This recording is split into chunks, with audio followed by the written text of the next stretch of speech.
Viewers, welcome to Wrong Hack YouTube channel, and in this video we are going to show you how to install the plugin in Android Studio, either for the Flutter or Dart or any other type of plugin that you want to install in Android Studio. Just you have to follow this video. You have to open the Android Studio and then click on the file and then settings, and after this you have to click on the plugins tab.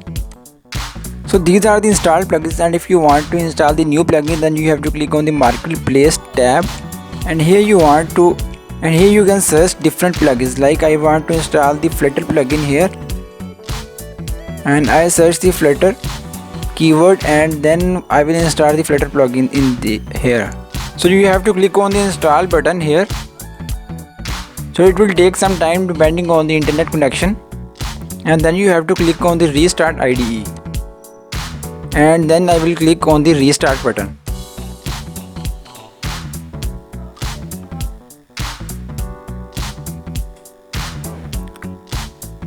So now we will check either the plugin is installed or not. So I will click on the file present in the menu bar,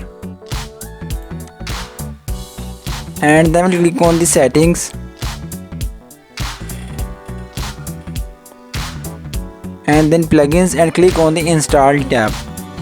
So here you can see that I will install the Flutter plugin here.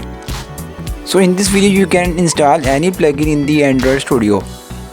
So like this video and subscribe this channel, and if you have any question, write the question in the comment box. We will definitely answer your question immediately.